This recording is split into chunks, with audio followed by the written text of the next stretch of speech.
కొత్తగూడెం జిల్లాలో హార్టికల్చర్ అధికారి లంచం తీసుకుంటూ ఏసీబీకి చిక్కాడు. బాధితుడి నుంచి 1,14,000 లంచం తీసుకుంటూ హార్టికల్చర్ ఆఫీసర్ సూర్యనారాయణ ఏసీబీ అధికారులకు రెడ్ హ్యాండెడ్ గా పట్టుబడ్డాడు.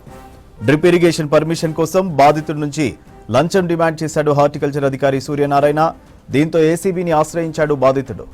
పక్కా ప్లాన్ తో కొత్తగూడెం కలెక్టరేట్ లో సోదాలు నిర్వహించి సూర్యనారాయణను పట్టుకున్నారు ఏసీబీ అధికారులు. ఆఫీసర్ను అదుపులోకి తీసుకుని విచారణ చేపడుతున్నామన్నారు ఏసీబీ డీఎస్పీ రమేష్.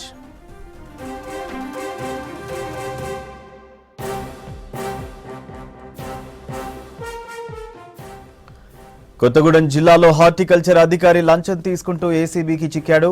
బాధితుడి నుంచి 1,14,000 లంచం తీసుకుంటూ హార్టికల్చర్ ఆఫీసర్ సూర్యనారాయణ ఏసీబీ అధికారులకు రెడ్ హ్యాండెడ్ గా పట్టుబడ్డాడు. డ్రిప్ ఇరిగేషన్ పర్మిషన్ కోసం బాధితుడి నుంచి లంచం డిమాండ్ చేశాడు హార్టికల్చర్ అధికారి సూర్యనారాయణ. దీంతో ఏసీబీని ఆశ్రయించాడు బాధితుడు. పక్కా ప్లాన్ తో కొత్తగూడెం కలెక్టరేట్ లో సోదాలు నిర్వహించి సూర్యనారాయణను పట్టుకున్నారు ఏసీబీ అధికారులు. ఆఫీసర్ను అదుపులోకి తీసుకుని విచారణ చేపడుతున్నామన్నారు ఏసీబీ డీఎస్పీ రమేష్.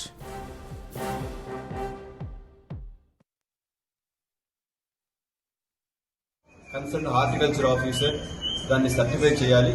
సర్టిఫై చేసి ఆ రైతు యొక్క డీటెయిల్స్ ప్లస్ వాళ్ళు వేసినటువంటి డ్రిప్ డీటెయిల్స్ అన్ని చేసి డిస్ట్రిక్ట్ కలెక్టర్ గారికి ఫార్వర్డ్ చేస్తే వాళ్ళకి రావాల్సిన సబ్సిడీ అమౌంట్ అదంతా వస్తుంది ఆ కంపెనీ వాళ్ళకి.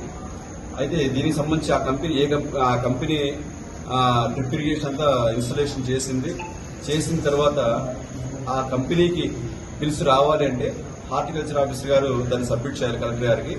అలా కలెక్టర్ గారికి సబ్మిట్ చేయాలి అంటే ఆయన ఇప్పుడు ఈరోజు మనకి పట్టుబడినటువంటి అధికారి లంచం డిమాండ్ చేశారు. ఈ అధికారి గతంలో మహబూబాద్ జిల్లాలో కూడా పనిచేశారు. ఇదే కంపెనీ మహబూబాద్ జిల్లాలో కూడా రైతులకి డ్రిప్ ఇరిగేషన్ వేసింది. ప్రస్తుతం ఖమ్మం జిల్లాలో కూడా భద్రాద్రి కొత్తగూడెం జిల్లాలో కూడా వేస్తుంది. మహబూబాద్ జిల్లాలో పనిచేసినప్పుడు అక్కడ వేసిన డ్రిప్ ఇరిగేషన్ కి సంబంధించి ఒక 85,000 రూపాయలు మీరు ఇంకా బ్యాలెన్స్ ఉంచారు అన్నట్టు మాట్లాడుతూ అది కూడా డిమాండ్ చేశారు. ఇప్పుడున్న పనికి సంబంధించి ఇక్కడ ప్రజెంట్ జరిగిన పనికి 29,000 రూపాయలు ఇక్కడ పనికి సంబంధించి చేశారు.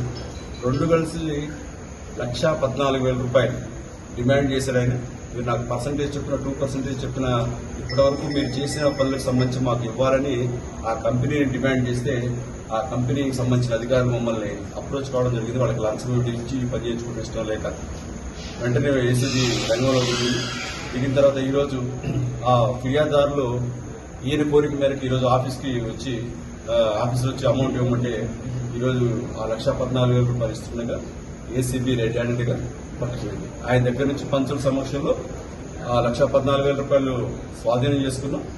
ఆయన బోత్ హ్యాండ్ ఫింగర్స్ కూడా కలర్ టెస్ట్ చేయడం జరిగింది. కలర్ టెస్ట్ లో 2 కూడా పింక్ కలర్ వచ్చినాయి. ఇది సైంటిఫిక్ గా చాలా చాలా ఇంపార్టెంట్. ఇదంతా మీడియా సమక్షంలోనే ఆయన స్వాధీనం చేసుకున్నారు.